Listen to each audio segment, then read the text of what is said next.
My name is Daniel Stein, and I'm one of the co-leads of the Let's Get Technical group and one of the founders of Stewards Change. And Dave Walsh, who is on the call with us here, is also our co-moderator. Dave, say hello. Hello. Hello there. Great, welcome. So there's some new people always on the call, and then there are obviously there are a lot of people who are returning to the call, which is just terrific. And we've been doing this for a couple of months. So today's agenda looks pretty much, the format should be pretty straightforward here. We're going to do just some brief introductions for new people who are on the call, and I think we may have a new way of doing that, just to connect a voice and a name together for where people are from. It's a very eclectic group. And I could also remind you, for those who are new or who are recurring, you can see all the members of the group, and there's over 200 right now, on the member section of the website, so you can see who's there. I'll just do a tiny NIC update for new people here, just to give you a context of how this is being done, and then we're going to focus our main attention today on the presentation on TEFCA. And Lee Barrett has graciously agreed to provide that presentation and discussion. We do certainly hope it will be a discussion, as well as some new information for folks new to TEFCA. And I'll describe more of the reason why we end up doing that. And then with the remaining time, we'll talk a little bit more about the project team.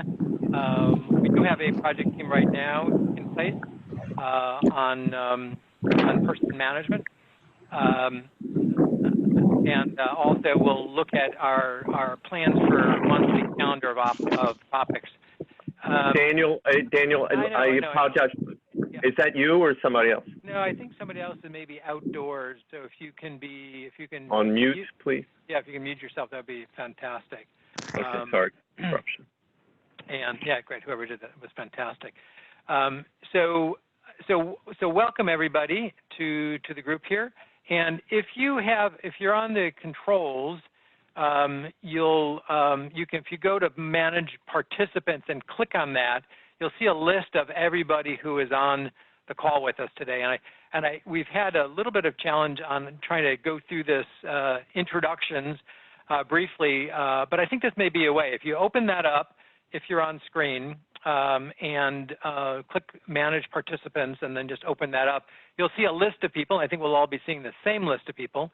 And if we just go through that list, you'll see where you're at on that. If you have a phone number, not a name, just say hello and where you're from. Give us your name and where you're from. It's just great to know who is on the list here. And let's see if that, in fact, works quickly here. The only problem, Daniel, is that each of us is on the top of our own list. Oh, you're each on the top of your own list. So what's the next person under your name? So I have my name, and then I see SOC host, and then I see Adam. Yeah. So I don't even know what order it's in. And I see Mark, and then a phone number. So and then it sort of becomes alphabetical. So Noam, since you've been talking, you were right under SOC host on my list. So it orders it based on who's been talking. All right, well, maybe what I'll do is I'll just run down my list here and just call on people. And we'll just do this quickly, just get a voice and a name here. So this is Daniel. Adam Pertman is on the list. David Witters, say hello and where are you from? Hello, this is David Witters. I'm from the state of New Hampshire. Great, and maybe what you do there as well. All right, I'm the Information Services Director, and my main focus is the data analytics and enterprise business intelligence. Thanks. Okay. Noam, I think we've gotten you here. Elena? Hi, it's Elena Nicolella with the New England States Consortium Systems Organization. Thanks there. Ken Salyard. I think you've been on once. Hi, this is Ken. I'm with SAMHSA, Substance Abuse Mental Health Services Administration. Okay, great. Welcome. We're in Rockville. Great. Mark Vafiadis, sorry.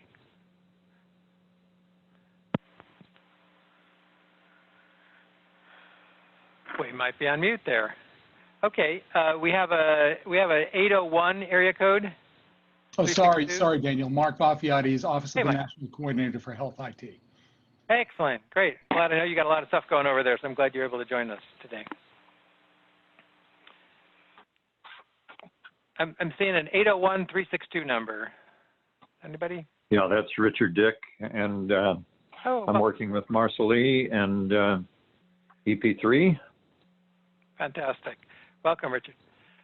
We've got a Moto G5. That would be Vin Shelton. I work for Lamb Data. I am the CTO. Thank you very much. S. Sanders. T. Sanders. Thelma Sanders here with California Department of Public Health, CalReady, data quality analyst. Fantastic. Welcome. Moving smartly along here, if I got the order right here, Deborah Hopkinson. Yes, I'm Deborah Hopkinson. I work for ENIC. I'm the Operations Vice President, and I'm tagging along because Lee's giving the presentation today. Excellent. So you'll provide flowerful commentary as we go through, or insightful commentary, let me say. Okay, let me just move through here. There's a 614-312. Hi, it's Elizabeth Reed with GDIT. I'm a program manager. Hello. Welcome. 718-938.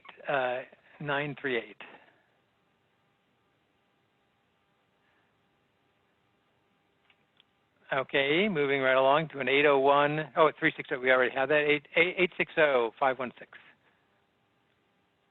Helps if we got a name there. 860. Going once. Okay, so we'll just move along. Eric Hill. Hey, welcome. Hey, how are you doing? I'm Eric Hill. I'm the Chief Information Officer for the New York Foundling, and I'm also representing AS1 Behavioral Health Collaborative and Care4 Software. Thanks. Wonderful. Besa. Hi, Daniel. Sorry, Besa Bat. I'm the Chief Data Officer for Mercy First. Excellent. Great. And B. Klein.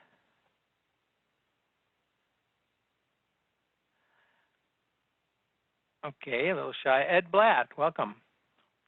Thanks, Daniel. Hi, Ed Blatt, freelance writer, consultant and former consultant and marketing manager with IBM. Thank you, welcome. And then I think the last person is John Odden. Senior advisor and co-founder, Collaborative for Universal Health. Our interest is in creating simple tools to get missing information out to the edge to fill the gaps where people may not have, like Epic or Cerner. So we deliver clinical guidelines when folks need that in coordinated care, as well as we help with electronic social determinants of health. Thank you. Excellent, excellent. Well, welcome. I think other folks have been on previously. If I missed anybody who's new to the call, please just say hello right now. Or hi, this is Suzanne Tamang. I'm not new, but I was on mute. Hey, I'm at the Stanford Center for Population Health Sciences, and I work with mental health operations at the VA. Thanks so much. That's great. And this is Marshall, and I'm Suzanne's big fan. Okay, great. Any others, folks? Melanie Epstein-Corbin. I'm with the California Department of Public Health, and I'm the Electronic Case Reporting Program Manager here. Fantastic. Welcome. Others? Okay. So one of the goals, which would be great, is we'd love to have everybody as possible sort of join in the conversation, add questions. As you'll note, there is a way to add a chat on the bottom under More on the navigation to Zoom, and then also we have a sort of just to jump into the conversation as appropriate. We tend to it can be a little messy, but that's okay as we try to get more of the conversation going today. And obviously, chatting is great, and we can continue the conversation. We'll post all the materials online afterwards. And ideally, there's been a rigorous and a vigorous, might I say, set of conversations that have happened. I'm going to take 1 minute now and just kind of overview the NIC. Many of you have heard this before, and I've put up today our graphic that talks about the National Interoperability Collaborative. We were formed a couple of years ago with funding from the Kresge Foundation. And our idea is to really create a community of networks. And that comes from the idea that there are many people working in many silos, and whether or not it's health or human services or many other areas, and that there hasn't necessarily been a virtual community to bring people together to do what we're doing here today, which is to share best practices both within and across. And so we've been actively engaged for, after building this for about a year with this community, and we do a bunch of stuff here in terms of convening people, publishing, and helping really develop a community of networks, and ideally kind of create that interstitial tissue that is so important and that people are looking for and asking for. So there's a whole body of knowledge. There's a NIC website that gets into more of the projects that we're doing and other people are doing, and part of that is, of course, the hub here.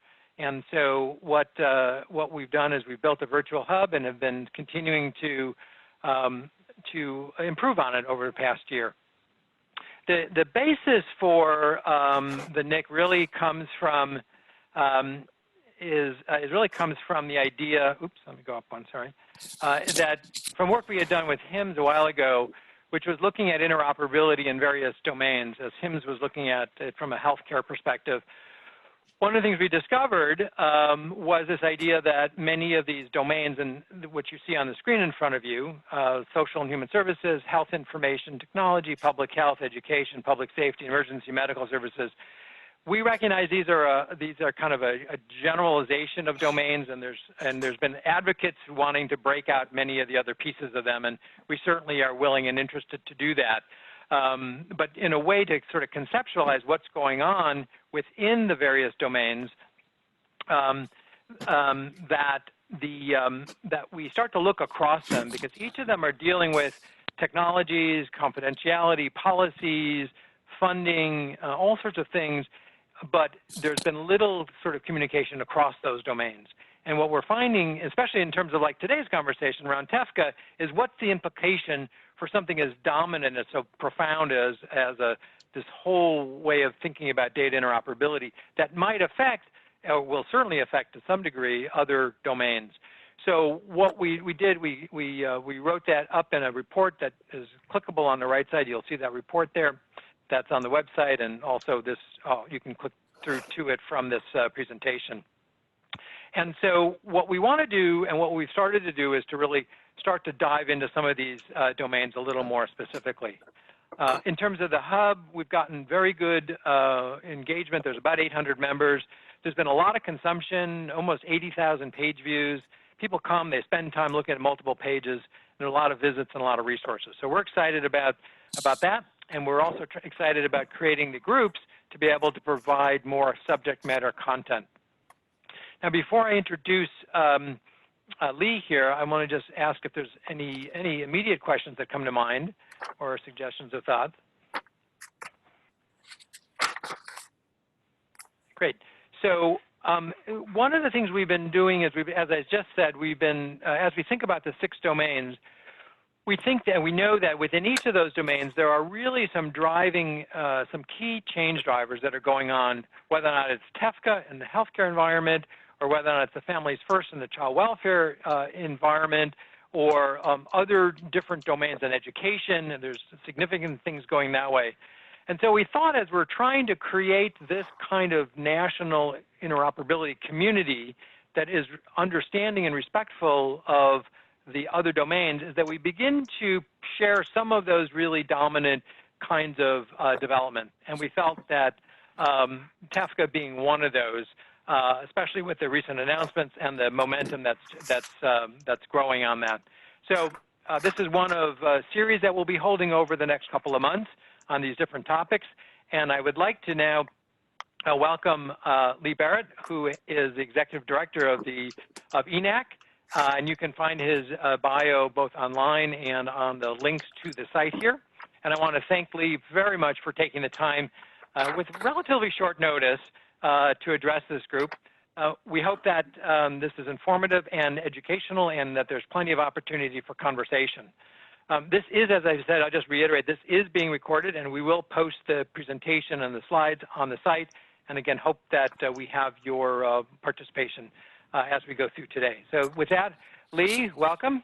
Hello. Daniel, I apologize, it's Adam. Lee, before you start, I just want to tell the group, this is not going to be a long presentation. We still want to move right into dialogue. One for the newbies, one of the hallmarks of this weekly call has been the people really engaged. People are asking questions, they're having conversations. And so we want that to continue. So, and Lee will open it up for that, and in part by opening to you guys, and in part by not giving too long a presentation, so we have lots of time for dialogue. Yep. Thanks. Okay. Yep. Lee. Great. Well, thank you, everybody. Daniel, Adam, Dave, thanks very much for inviting me to participate, and welcome everybody. So as Adam was talking about, what I'm going to try to do is give you everything you wanted to know about TEFCA and were afraid to ask, which includes probably we all want to have at least 20 new acronyms, before we finish a presentation, right? So I'll try to keep the acronym. There's a lot of acronyms with TEFCA, but I'll try to explain them so that at least you'll know what I'm talking about. The hope here is, and the objective that I had for going through this, is really to give you an overview of what's driving now, at least within healthcare, this trust exchange framework with common agreement is really a significant piece of really developing what I would call the digital highway for healthcare. So, and it's got a lot of, I would say applicability as well as overlap with other industries as well and domains. I think there's a lot of opportunities to talk about things like privacy and security and how it's fitting across domains, the whole exchange aspect, the rules of the road. So that's what I'm going to try to go through with you. But again, as Adam indicated, what I want this to be is a dialogue, not a talk at. So as we go through, I'll try and stop and ask for any comments, questions that you may have, but please feel free to jump in, okay? So let's make this something that hopefully you go away with saying, hey, that was very informative. I have a better perspective and I can see how it fits with other domains as well that the collaborative is working on. So let's start off by talking about the Office of the National Coordinator, ONC, along with Congress, worked very well together back in 2016, and they had worked for quite a while to develop the 21st Century Cures framework or roadmap.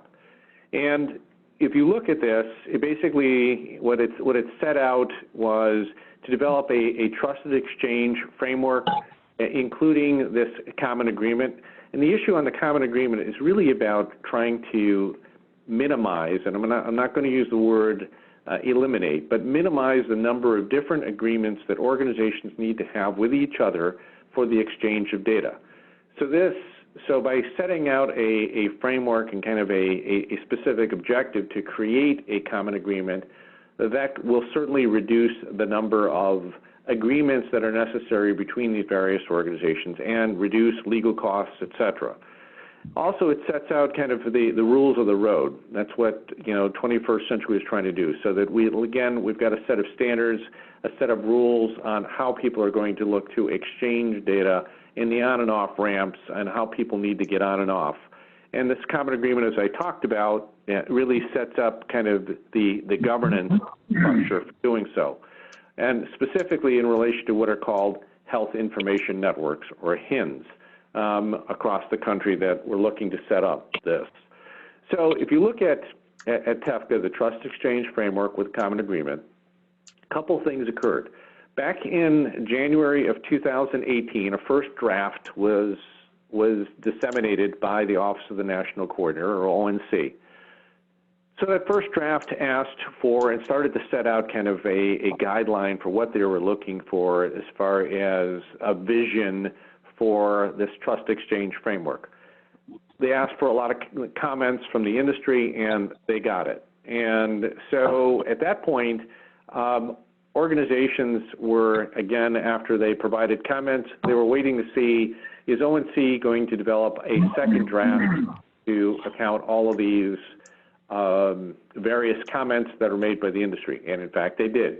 So the second version, so the second draft came out in April of 2019, where they incorporated a lot of the comments. And the other thing that this did was to set out now a roadmap for the industry and a timeline on what the Office of National Coordinator, ONC, was looking to do over the next several years to develop and to implement TEFCA across the country. So that's kind of the history here of how this has evolved. The other thing that happened quickly, I would tell you, is that by coming out with this in April and going out with a roadmap for kind of specific objectives, timelines, and deliverables, it also said to the healthcare industry, we're serious about this. So you better stand up, take notice, this is going to happen. Next slide. So you start to look at what are some of the changes that occurred from the first draft that came out and this second draft in April. So a few things. They did listen, which is a good thing. And the first thing that occurred was basically they had established kind of the exchange purposes on what it is that this trust exchange framework is going to look to do. So they added a subset of payment and healthcare operations purposes, and this aligned far better with HIPAA as well. So one of the things that they got feedback from is that they didn't align as well with other legislation like HIPAA that was already out there. So rather than creating something different or new, people commented and said, you need to look at what's existing and in place today and align with that rather than creating new guidelines. So that's what they've done. The second is that they created, rather than a pull as far as information, they created a push for information having to do with electronic health information, or EHI. And basically this is going to be able to have, they can push out information on a specific patient to specific qualified health information networks, or QHINs, for delivery of information. So the push was added to this rather than just pulling data. The other thing that they put in place was a technical framework, a QHIN technical framework. And what this does is this sets out kind of an overall technical guide for the industry, for these QHINs, on what they need to do to deliver and exchange data within the trust exchange framework. And we'll go into a little more about that in a minute. The QHIN definition was also broadened so that other health information networks now could apply to be a QHIN. So again, they were trying to broaden this out rather than they had a more narrow definition. This now broadened it out so more of these health information networks, or HINs, could become QHINs. And the timeline for implementation. So once they come out with this common agreement, they had specifically set in the first draft a 12-month timeline for organizations to have to be compliant with the implementation guidelines. Well, they gave it another 6 months. So again, trying to listen to the industry and provide enough time for implementation of various kind of rules of the road that are going to be here. Next slide, please. So let me stop and see any questions anybody has so far as what I'm going through and kind of some of the changes that were outlined in this second draft. All right, what's the common agreement? Lee, I actually have one quick question. This is Daniel. Sure. So in terms of all of this work that went into it, was this ultimately all out of ONC, or was there a industry partnership in this? How was that formed? So I would tell you, so Daniel, how it actually happened, it was primarily ONC that was driving this. And so I would say, quote, overall ownership is with ONC.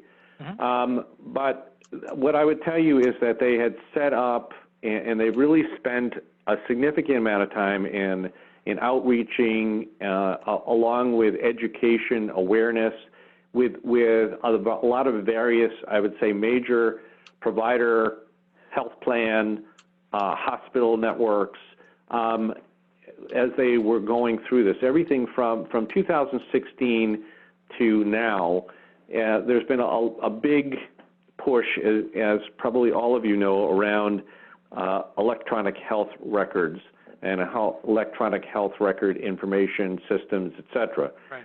So they've been spending a lot of time on interoperability over these past several years, Daniel. So I would tell you they really, I would say, made a concerted effort to ensure that various stakeholders within healthcare were updated and were kept involved throughout this process. Okay. Well, we'll come back to that question about other domains in a little bit after we get going there. Absolutely. Terrific. Thank you. Daniel, Okay. could I just add to that Sure. answer? It's worth noting also that there is a federal advisory committee that was also authorized by the 21st Century Cures Act that ONC did leverage throughout this TEFCA process. A number of work groups were also spun out of that policy committee to help on some specific issues related to TEFCA and other things. Good point. Yes, absolutely. Yep. So hopefully you're getting the picture that, I mean, ONC has attempted to be very inclusive here in their outreach, and as they've been focused over these past several years on increasing interoperability for healthcare with all the various stakeholders. So if we talk about what is this common agreement that we're talking about here? So this common agreement sets out a minimum required terms and conditions, okay, another acronym here, in which ONC is going to develop really a set of mandatory minimum terms and conditions that they're going to put into this, again with the intent of trying to create this framework that takes into account as many of what organizations need to have as possible. Now, there's also the ability to have additional required terms and conditions. And so there's an entity called the Recognized Coordinating Entity.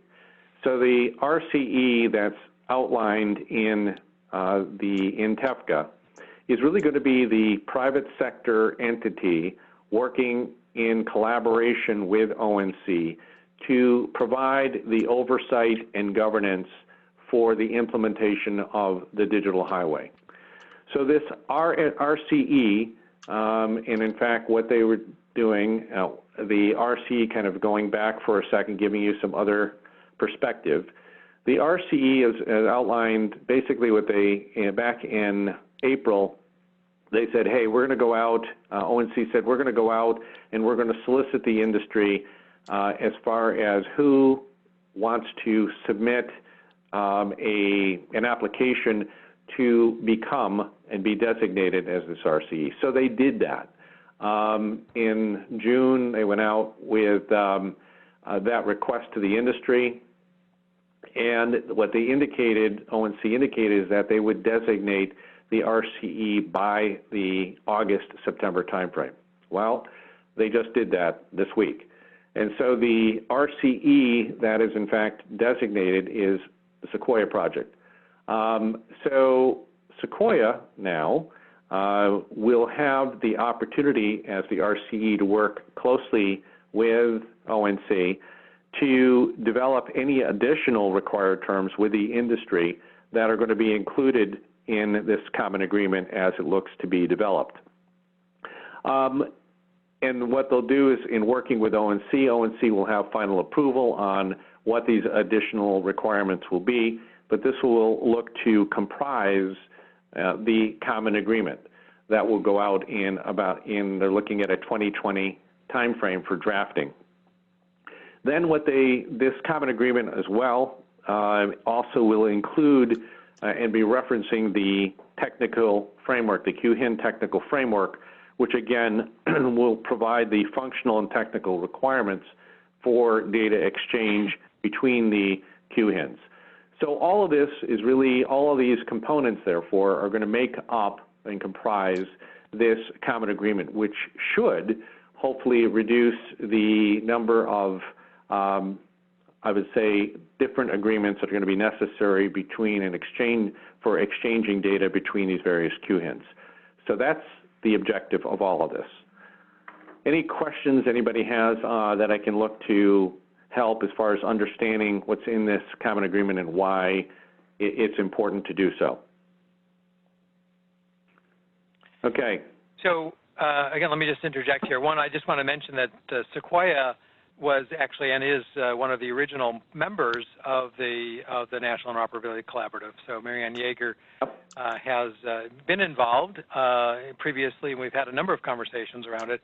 You know, my hope, again, as we get into this a little further, is, you know, how do we make sure with this highway that we get an on-ramp in, you know, our particular town, whether or not it's the town of education or the town of social and human services, that can really, you know, sort of take advantage, if it's a realistic goal, to take advantage of that information highway, so we don't have to build a parallel service road alongside.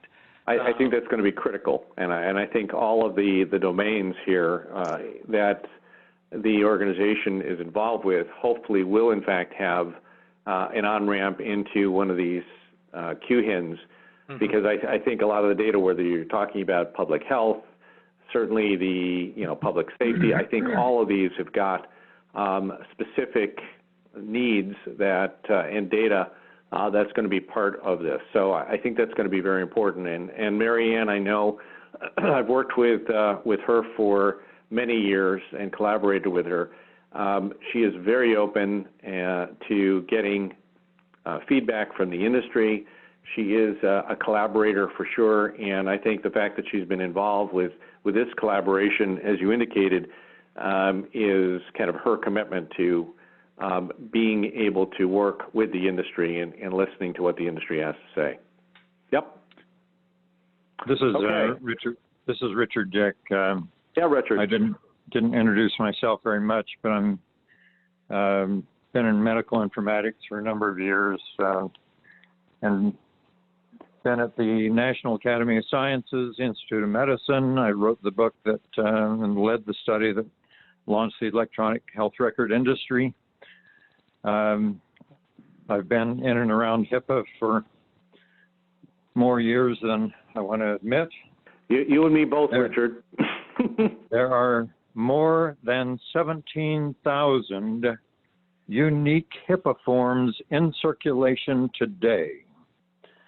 How does this TEFCA mitigate or neuter some of those agreements? So here's the thing. I think it will help, and I used the word, Richard, it's a very good point. It's not going to, and I specifically said it's not going to eliminate all these agreements. What it will do is I do think it will minimize the number of agreements. I do think what they're trying to do with the different requirements that they're going to put into this, as far as conditions and terms, I think they're going to try to hit some of the bigger ones in an effort to address a large number of these various types of forms and formats that, forms that are used in an effort to, again, try to minimize the number of these agreements and forms that end up being negotiated. Richard, as you know, the amount of cost to go through and develop each one of these is significant. So again, I think the bottom line is to minimize and reduce the number. It's not going to eliminate it. I do think it'll help, and I do think it's going to take some time. What I'm going to tell all of you is the way I look at this is they're starting from a kind of a ground level up. They've got a good, what I would say, foundation set of principles that they're looking to build from. This has to evolve. They've created and gone out with this technical framework. They've gone out with an outline of what they want to do with the common agreement, what should be included. I would tell you they don't have all the answers right now, which is why having the RCE just designated this week, there's going to be a lot of work that's going to go on over the next year plus as they look to gain additional feedback from the industry, determine what needs to go into this and what's not going to go into it. But it's going to evolve. And so I think we've got a good, at least base set of foundation of what they want to do as far as this outline. And it goes back to, I think, Richard, your point, we're going to have to see how it evolves and making sure that the industry, various industry segments are included in the discussion so that we can look to have this as comprehensive, as robust, but not get to the point where we can't implement. I mean, if this is so overly cumbersome and we can't develop the rules of the road and gain agreement on the rules of the road on how organizations are going to be able to exchange data on the on-ramps, the off-ramps here, then it's going to be problematic. So it's going to be a matter of striking the right balance with the industry and then evolving it over time. That's what I would tell you. It's a great point, though. Thank you. This is Noah Marks. I have, I guess, two quick comments. First, it's very important to understand that this is being proposed as a voluntary activity. So there is nothing yet that says, nor has there ever been anything that said, that anyone will be required to do anything. And that's important. On the other hand, we know that the federal government itself is such a large player in the healthcare market, the healthcare insurance market through CMS, that it is possible that if that 800-pound gorilla requires it for certain federal-related transactions, it will de facto become required for everything just because of that weight. The other thing I would say is there is not uniform consensus in the industry about just about anything that's in here. And much as the Sequoia project has been pivotal in national health information exchange for a number of years, the fingerprints, I guess, of Sequoia projects in their earlier form and now under the Sequoia umbrella have always been on TEFCA. And there are those who think actually that that's a problem, not necessarily a benefit, because the Sequoia projects have a particular perspective, use a particular set of standards that they prefer, and some might even, again, we're all friends, some might even call that a bias, given the breadth of possibilities. I'll just leave it at that. I think the one thing, Noam, that you indicated, and I think you're very good points. I do think the one thing, though, that I would emphasize is I believe that the key here is it's going to become, with ONC and the industry, I think it's going to become the de facto standard.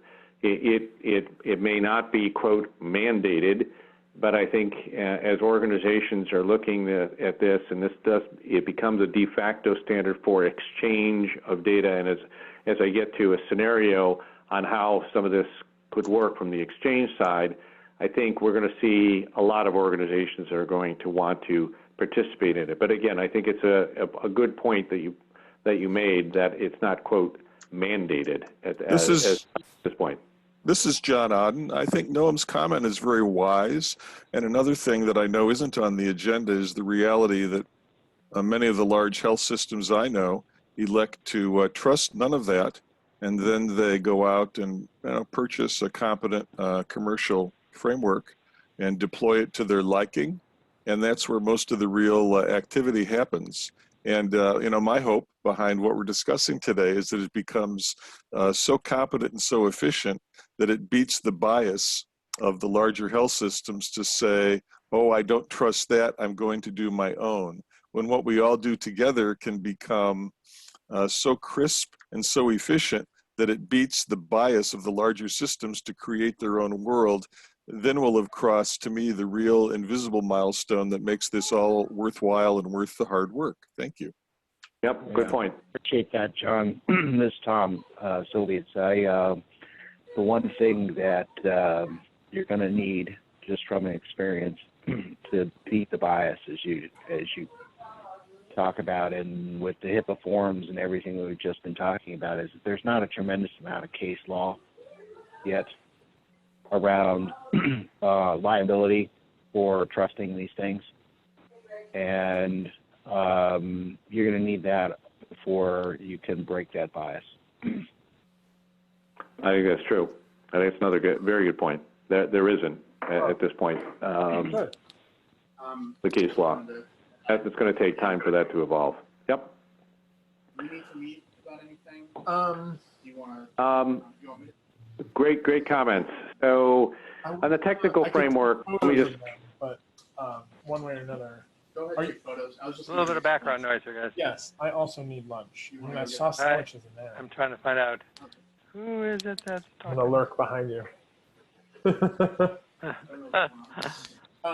I have a call at 1, so I could like go and pick something up really quick with you. It's like a half-hour call. Okay. I'm gonna meet. Okay. Just if anybody is on, can listen if you're not talking. Then we'll come here and chat with Trisha and you at 3. Okay. Okay. I'm trying to find the little speaker here. That I just read. Is the Ward 1 councilwoman still Brianne Nadeau, or is that somebody else? Hello. Maybe Greg Bloom. She's like, Greg. Is it Greg? I'm working with the deputy mayor's office to There you go. Got it. Thank you, Marceline. Did I mute everybody? Or Lee, are you still there? We're okay, here. Great. Yeah, if you have to take another call or something, just mute yourself if you don't mind. Otherwise, we'll have to learn. We'll have to weigh in on what you're ordering for lunch. Lee, if you're still there, why don't we take it away? Great conversation so far. I think I might have muted Lee. Oh no, hang on a second. Oh dear. Marcy, do you know what? All right, I'm looking for Lee. Lee, what? Maybe you can chat in. Which phone number was his? Let me grab my phone and see if I can figure that out. No, I see, Lee, I see you on here, but I don't hear you. Maybe unmute everybody and see what happens. Muted. Okay. Okay, he's back. So there you go. Can everybody hear me? Hear Lee now? Yes. Got you now there, yeah. We still hear the background noise. All right, thanks. Appreciate it. Okay, on the great conversation, so please keep it going. This is what's important here. On the technical framework, let me just go over a couple of the aspects that are going to be included in this. So what they're looking to do as far as this technical framework is to develop secure certificate policies, the server authentication, authorization, and exchange. And I think, Dave, you had asked me earlier about authentication, and yes, user authentication is part of this, and patient identity is another component, as well as individual privacy preferences can be included as part of this technical framework, auditing and error handling. It's really all about the data exchange. This creates kind of that framework for the data and information exchange between the QHINs for the majority of interactions that are going to take place between them. This is also going to take into account, I think, the broadcasting of queries, looking for data, as well as targeted queries and any type of message delivery. So that's really what's going to be included in this technical framework as it looks to evolve. On the next slide, when you look at the policy levers, this really takes into account, is trying to take into account, obviously, the developers who are developing various information exchange here, including things like FHIR, as far as application program interfaces, how the payers as well, and which payers are going to participate in this, and the providers as well. So all three of these stakeholders and how they're going to participate in this to be outlined on how they will look to exchange data through these QHINs looks to be included as part of this overall framework that will be developed. I think the next slide, after the next slide, I'm going to pause because I think hopefully that'll help to put in perspective how they're looking to have this work. So this particular example shows the, if as a patient going into actually who's presented in an emergency room, and that patient then goes through, the participant member here is a health information exchange. They're going through the HIE to get specific information on that patient record. It then queries the various qualified health information networks where their data may be housed. The recognized coordinating entity is obviously coordinating all of this.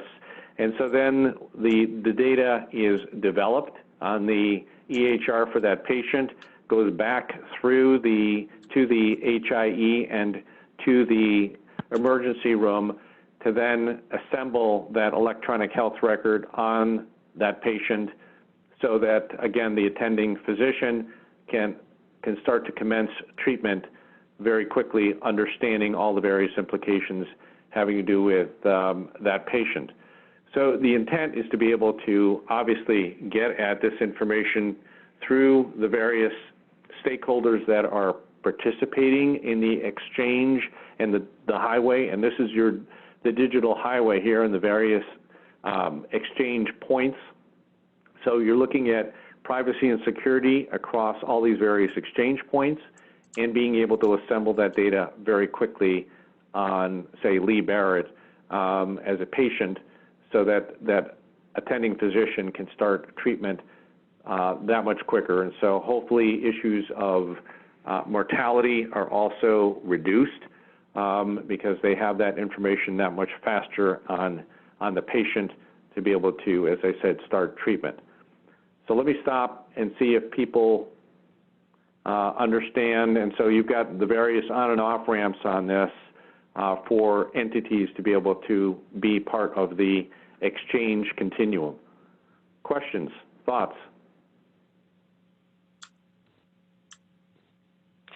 Yeah, Lee, this is Dave Walsh. I have a quick question for you. Hey, Dave. As Q-hins start to talk to other Q-hins and so forth, and we're looking for information on Lee Barrett, a particular Q-hin may know you as something else, as a different name. Where does patient matching come into this approach? So patient matching is going to be an important aspect of this, along with, when I was going over, Dave, the technical framework, identity verification. So the patient matching, identity verification, authorization are all significant components of this, so that, so in my case, there's Lee Barrett, there's Leon Barrett, which is my formal name. There could be other names that I'm known by.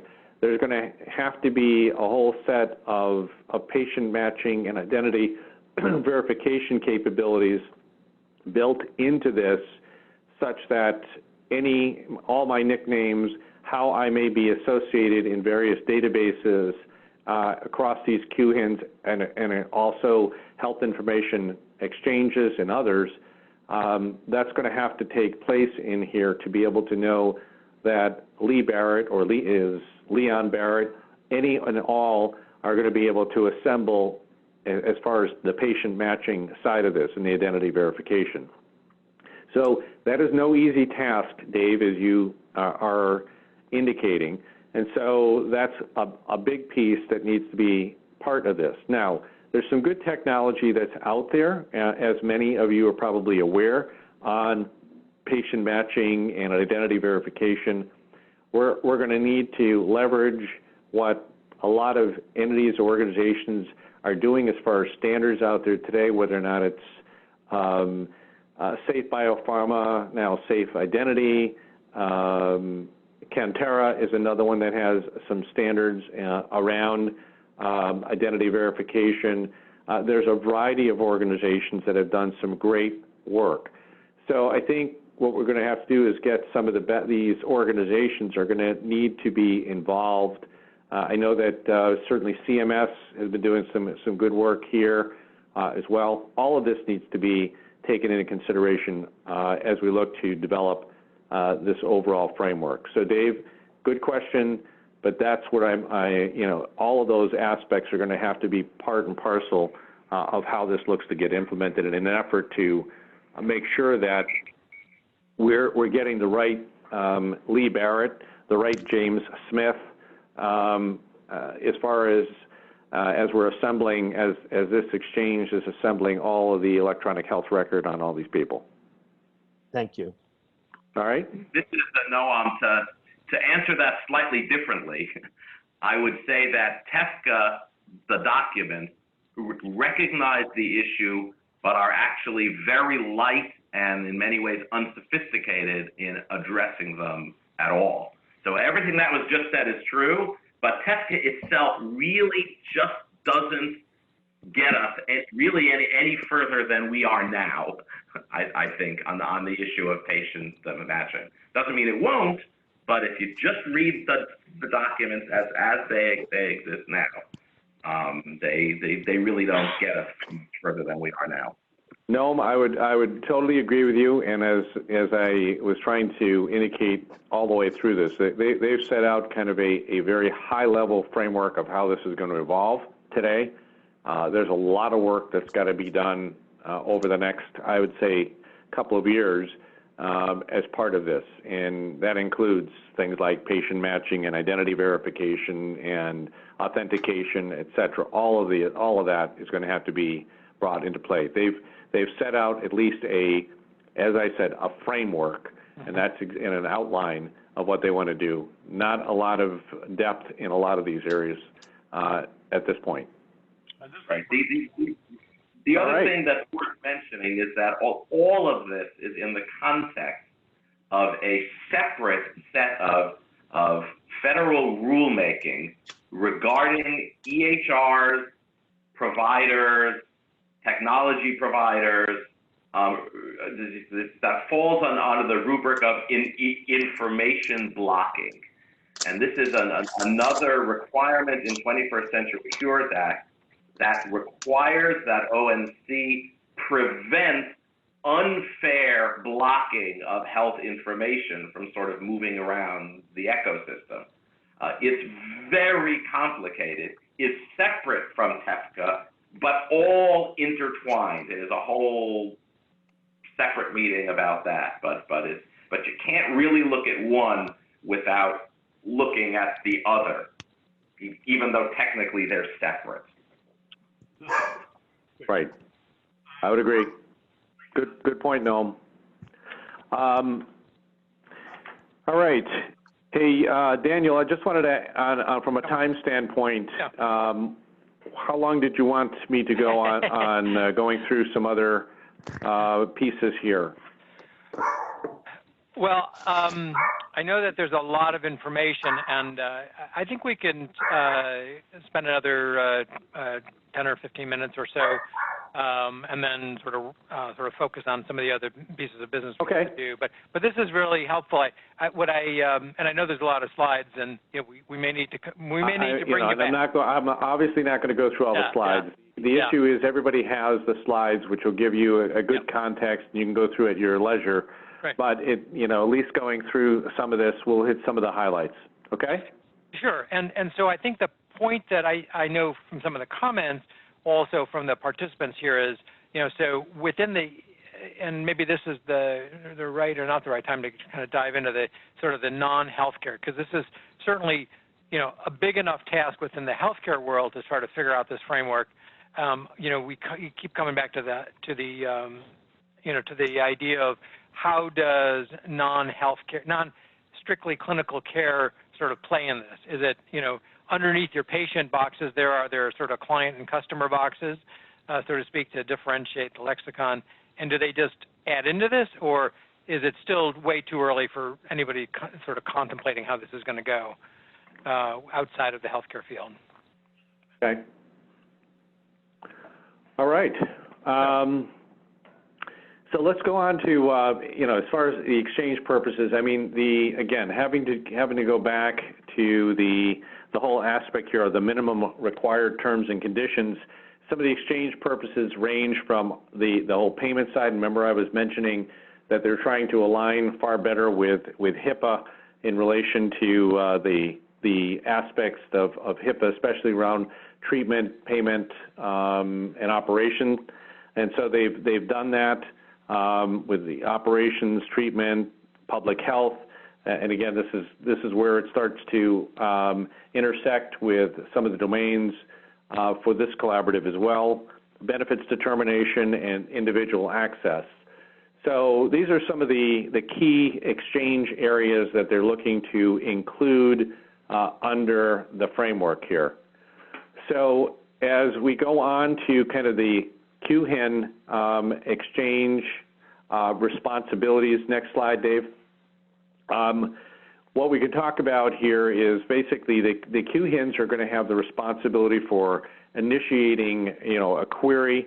Again, the aspect here is around being able to operate the participant. The QHIN is going to operate on behalf of the participant in relation to garnering the information in the exchange based upon the queries that will go on. I also mentioned as well there's a push capability that's now been added to this as well as just the pull as far as being able to get an information. So responding to a query, the QHINs have to respond to queries by providing the electronic health information, which is then applicable back to the participants as necessary.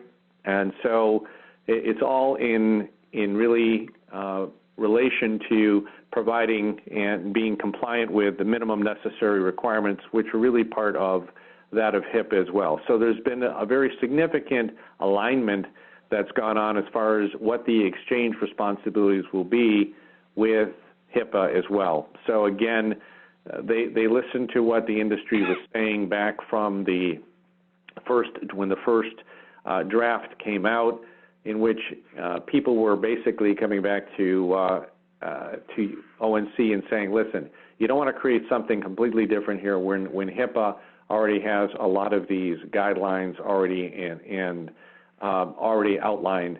You should be leveraging what's already there. Next slide,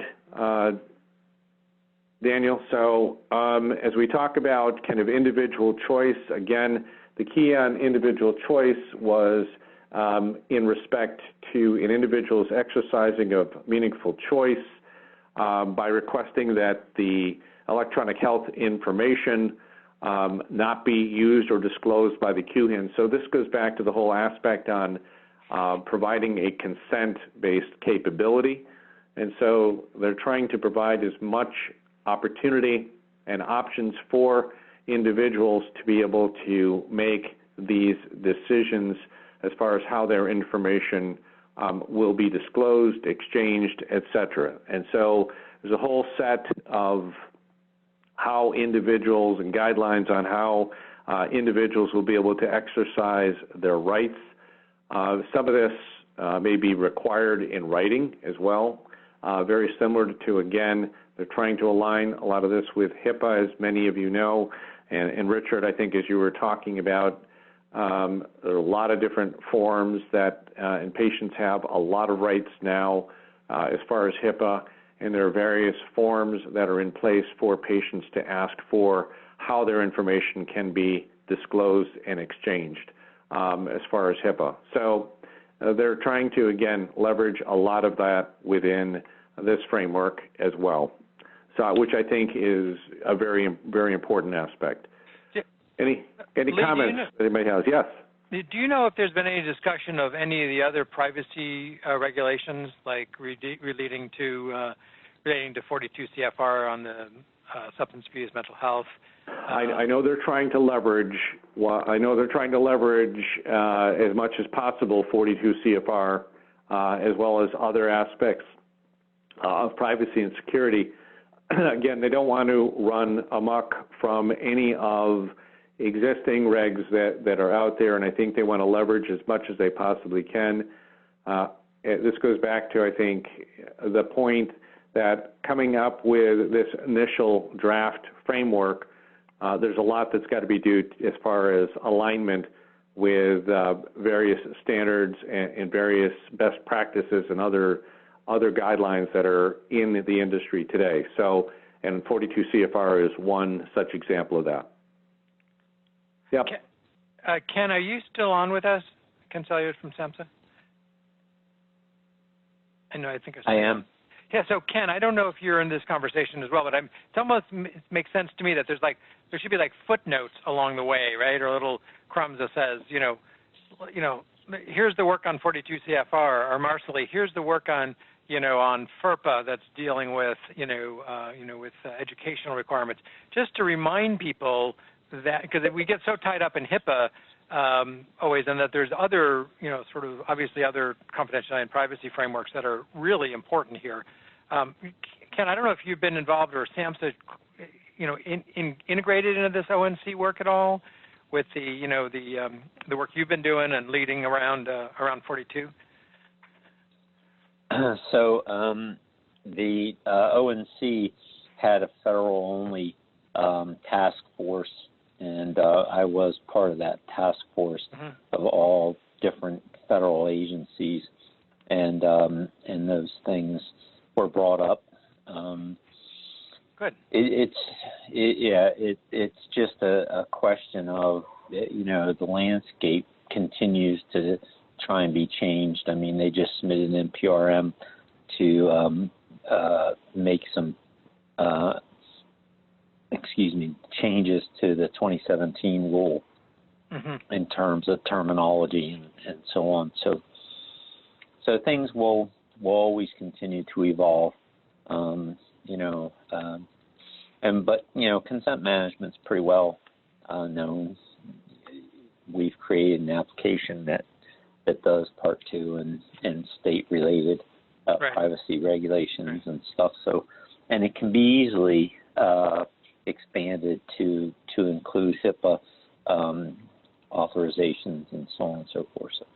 So that's out there. Great. I think that's I think, Ken, what you were talking about, the consent management piece and leveraging a lot of that's been done is going to be important here. But you're right. There's a lot of models that have already been created that can be leveraged. Absolutely. I also, this is Marcelly, I think it's important that we recognize the requirement to document consent for information that is shared or requested just continues. So instead of feeling like it's a never ending, we can never do it, if we recognize there is a set pattern, and it will become more and more required that there's a wider and wider range of permissions or consent that has to be documented, then it will actually make it easier, because now we have these big giant buckets of, this is all the HIPAA stuff and only HIPAA. And so large things happen within that. But as we recognize moving forward, we have to be much more granular. The international laws, GDPR, CCPA, all of these require much more granular governance on our part. So I just want to make one comment too. We can never boil the ocean. I don't think we'll find a solution that works for the entire country in all solutions. But I am confident with the people working with this LGT technical group, we can find a community of organizations that can significantly increase our ability to ask the right questions needed with the right request, with the right consent, and with the capability of getting that information electronically in a way that's meaningful and much better than we're doing now. We don't have to solve them all. And this is Ken, and I'll also mention that ONC put out a RFP to do consent types beyond part 2, for example, and so it's in the process of being awarded. So there's another sort of intersection of what's going on in the field. Great. Very good comments. Marcelly, I think some good points that you're making as well. So, Daniel, why don't we go through it? So I'm going to just flip through these. Individual choice is included here. I talked about minimal necessary, that, again, alignment with HIPAA. On the fee side of this, I think this is an important one to hit, and that is they tried to, again, ONC was trying to set out some parameters on what can be charged here, and so people are aware of what can be and what cannot be charged. So fees, basically, they're indicating have to be reasonable and non-discriminatory and consistent, obviously, with their rule. No fees can be permitted for individual access services. So the example that I gave, you know, if an individual is looking to access services, there's not going to be any charge as far as individuals accessing data within this.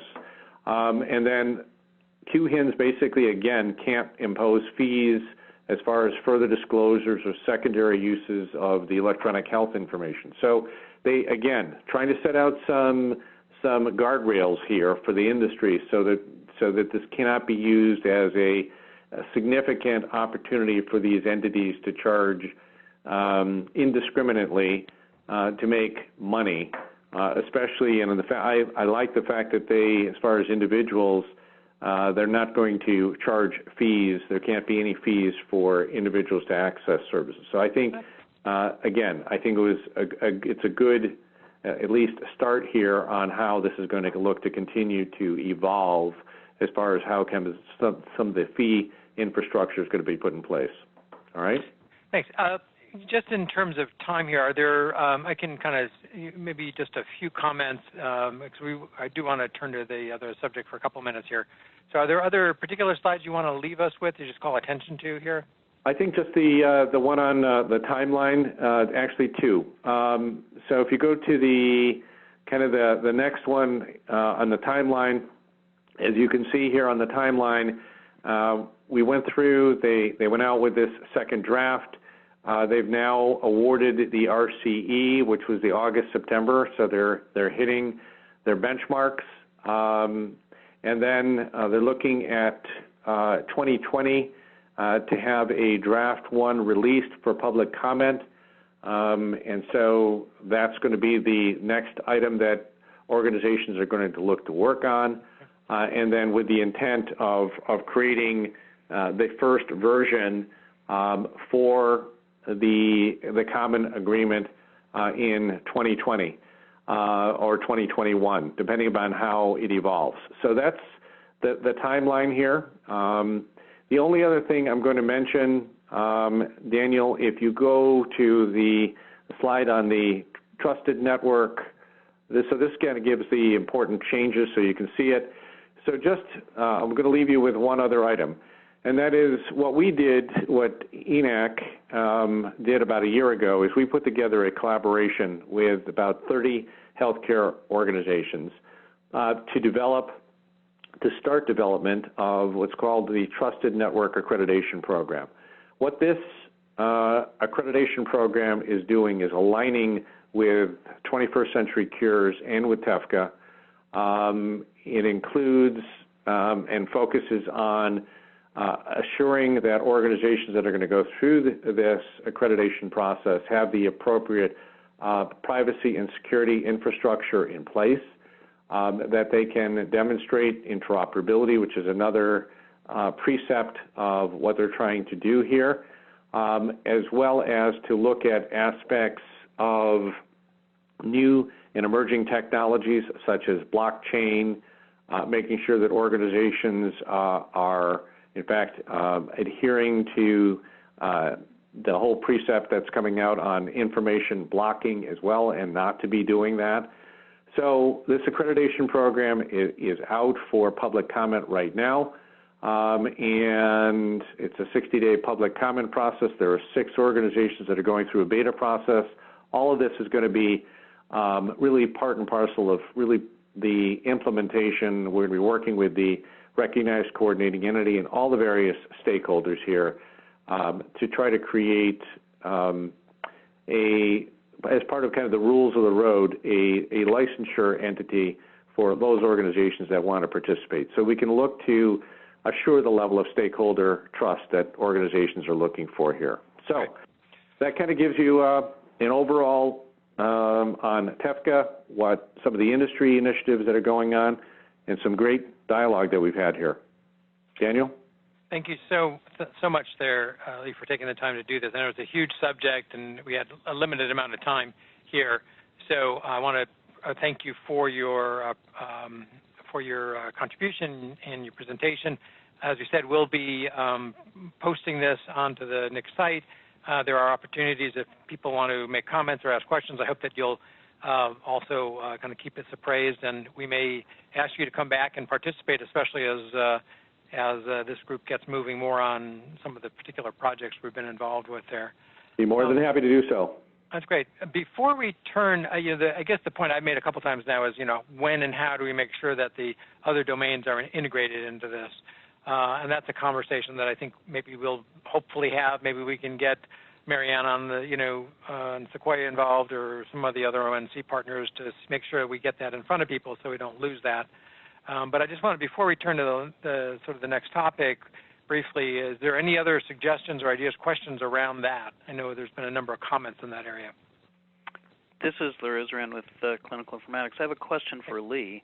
Obviously, security is only as good as the weakest link, and it seems to me that we've had a really good focus on ensuring that covered entities and business associates, QHINs, they're all, coordinated and regulated, and now we've created, through the interoperability rules, a very big hole where we're not doing any certification of third-party API developers, and OCR had their recent guidance saying that you must, if you're a covered entity, release your data, the patient's data to the API, through the API to the third party, regardless of whether that third party's been vetted.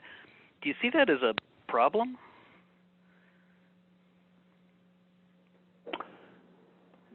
I think that I think the aspect that you're bringing up is a good one. Is it a problem? I think it's an issue that's going to have to be addressed, and one that we're going to have to look at for sure. So I think it's just one of probably a number of potential issues that are going to have to be addressed as we look at how this is going to evolve and move forward. So it's a very good point. So I think it's one we need to be looking at for sure. Okay, thanks. Any other comments? Great.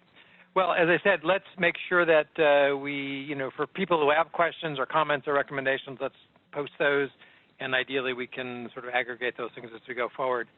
I just wanted to spend just a couple of minutes, and Dave and others join in here, as we sort of shift our focus from this very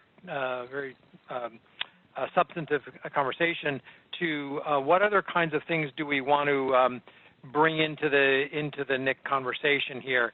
And one of the things that we've talked about is, what are the other presentations that we want to introduce people to.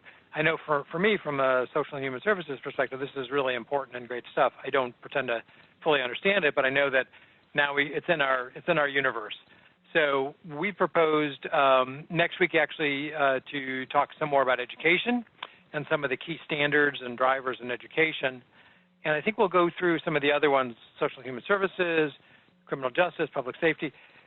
So the question out there is, are there other particular major policy drivers, either in any of these domains or others, that we ought to be thinking about or hearing about it or getting acclimated towards as we start to have these cross-domain conversations?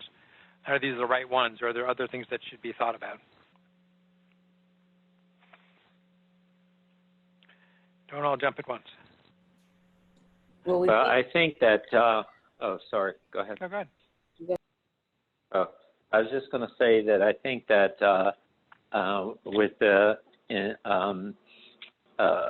forthcoming final release of the CMS rule associated with all these kinds of things that we were talking about today, It'd be interesting to see how exactly that gets implemented into the field. So, you know, the draft's out there, and the final will be out there, I guess, probably within a week or so. Oh, really? Okay. So,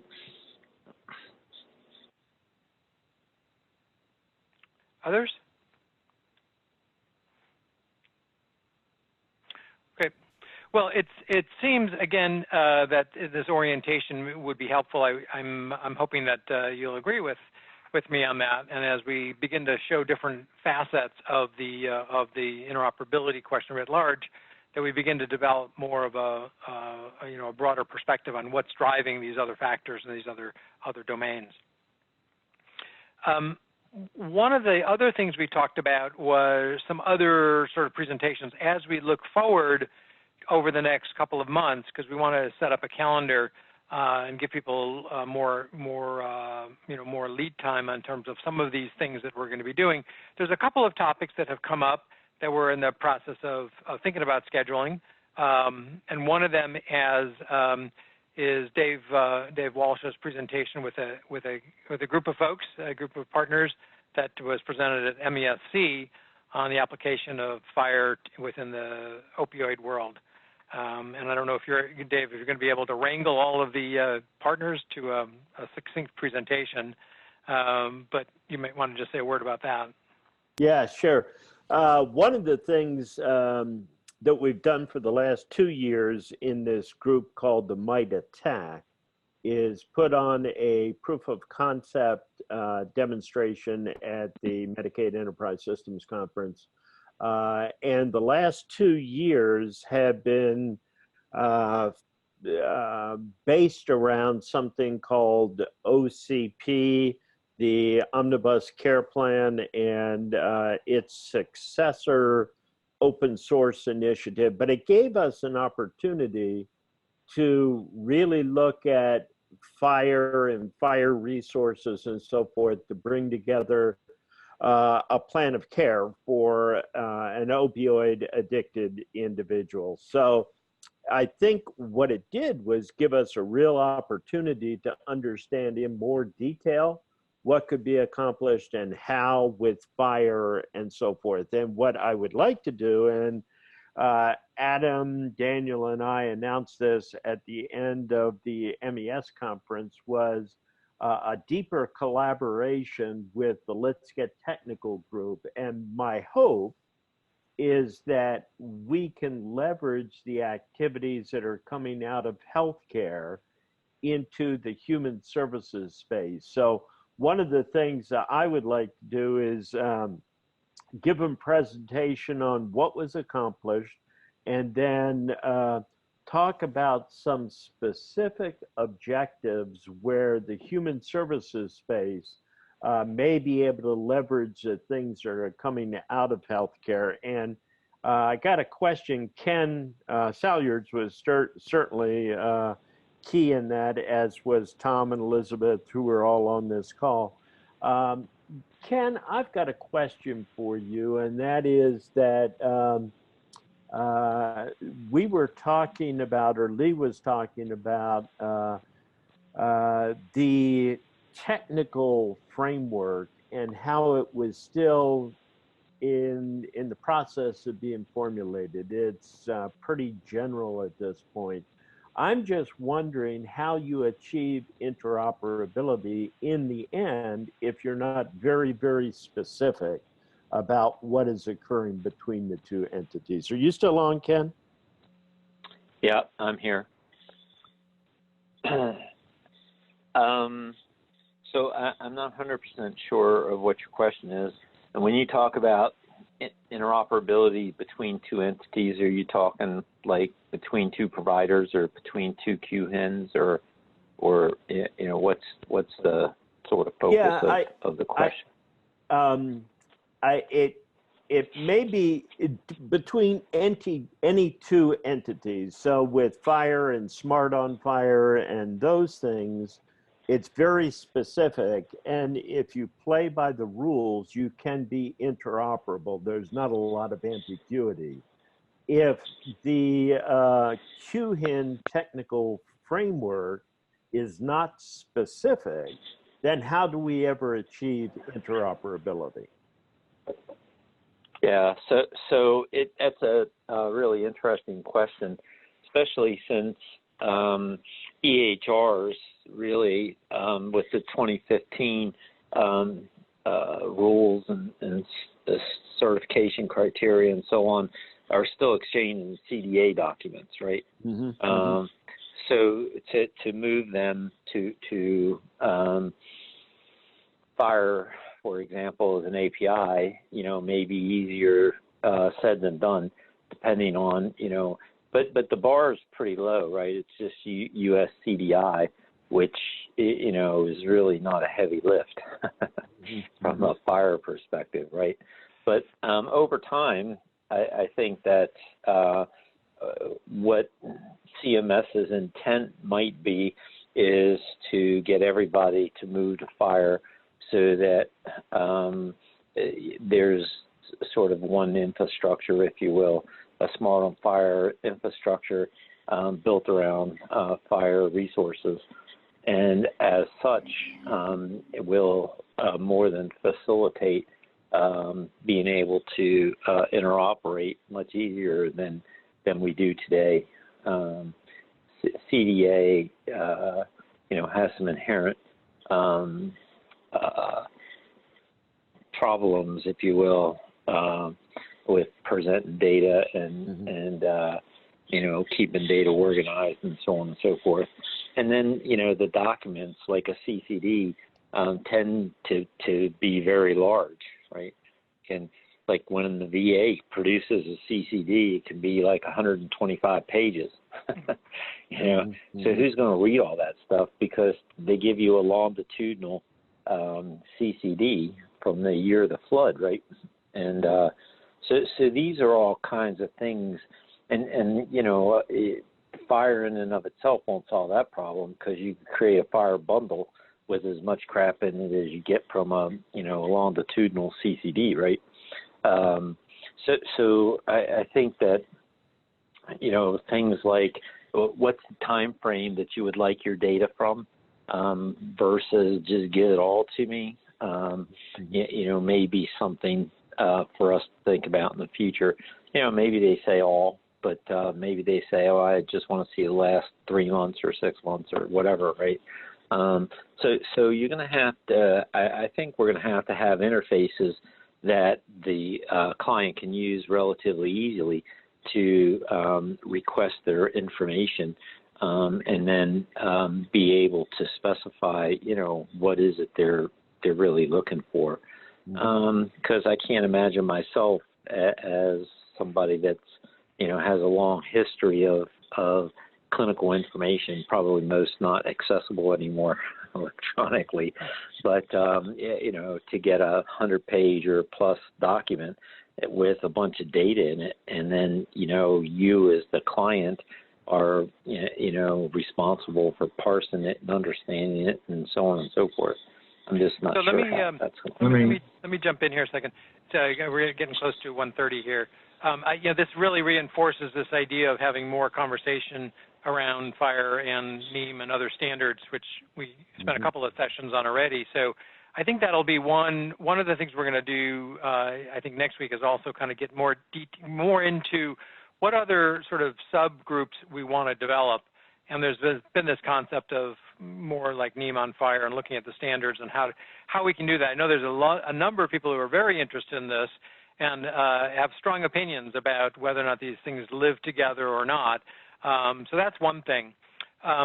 Just a couple other things before we close up here. One is Dave Ross from the Public Health Informatics Institute, who runs the Gates Global Health Initiative, said that he would be available in October to present a little bit of what's happening outside of the U.S. in terms of interoperability and integration, which I thought was really kind of fascinating. So we'll be posting that as well. One of the things that I think we talked about in some planning sessions is actually putting out a bit of a, I guess a recommendation or a challenge about what else would you guys who are participating here want to hear about, and what other things are you doing that would make sense to have. So maybe some sort of quicker, shorter presentations on some of the interesting things that are going on related to these topics of interoperability. And so look for that on the Let's Get Technical site, and we'll be promoting more of that kind of interesting topics to include. Your suggestions would be great. So I don't know if there's any that are that people have in mind right now. So feel free to one thing might be of interest to people is the EU's GDPR and how it's influencing privacy law in the U.S. I mean, California passed some law, similar to GDPR in California, which, of course, now you're going to start getting, again, fragmentation across the 50 states, right? Yeah, actually, Ken, this Tom, I think it would be an interesting topic area in and of itself when you look at the different, not just GDPR, but the different security frameworks in other countries.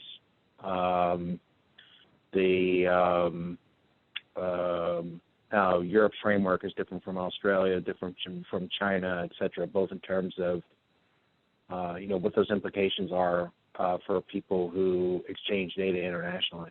That would be an interesting subject area, I think. Yeah, absolutely. I agree, and I think broadening it out to be what are other countries doing that's working, and looking at privacy and interoperability across domains, and seeing is there anything that we can bring back here. I think that would be a great topic. It's not only the interoperability that's out there, and of course, countries are all over the map in terms of ability and priority on all of that, but it's also about, from a compliance standpoint, I think somebody earlier on the call mentioned, there's HIPAA, and then there's, 1,000 other things, FERPA, et cetera. From a risk compliance standpoint, just knowing what data assets you have and where is that data physically, some people don't even know, and they have risk compliance issues that they don't even know about. Because of the multiple security bars depending on where the data is. So it would be interesting, I think, to inform this group about not just the success stories, but also the multiple security bars that people have to hit from a compliance standpoint. So that's terrific. One of the things we're going to be doing over the next 6 months or so is actually working. This is at the NIC and the stewardship side, is actually putting together a privacy and confidentiality playbook, which will reference some specific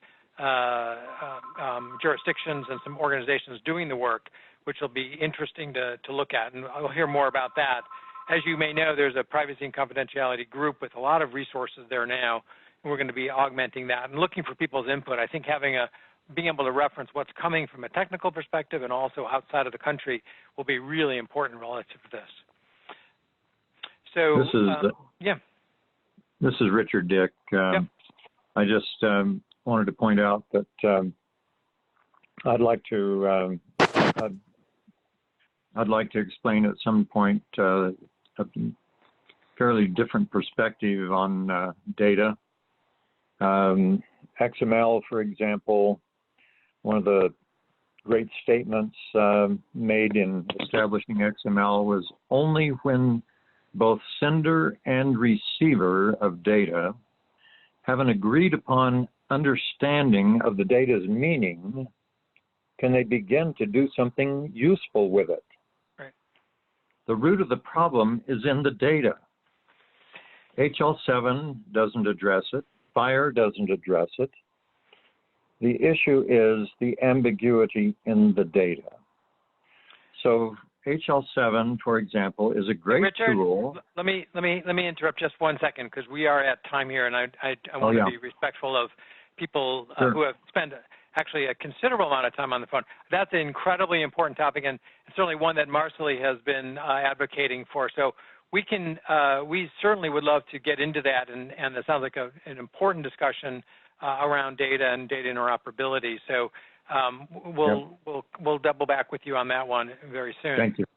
Yep. So last comments I would make is our person matching project team is working to refine and work on this person matching project. We'll get an update on that next week. And part of this is also sort of helping sort of develop this kind of this self-managing teams approach to see if we can do work, create projects, and then bring it back to the larger group for discussion. So make sure you tune in next week on a project update on that, and then more of a presentation on education, similar today, but hopefully as interesting. You have the resources here. You know where to find us. Please take a little time. My mantra is, collaborations take time, so take some time and add your thoughts, questions, and you'll notice that there's now some additional refinements to the website. So in terms of adding conversations, it's a little easier on the homepage. You'll see where to add a discussion. And with that, I think that we'll conclude today's call. So thank everybody for joining. It has been recorded, and we'll post that. So if you want to pick up any of these pieces, that'll be terrific. Okay, everybody. Let's see you next week here. Okay? Thanks, Thank you, Daniel. Thank you, everybody. Yep. Thanks, everybody. Bye-bye.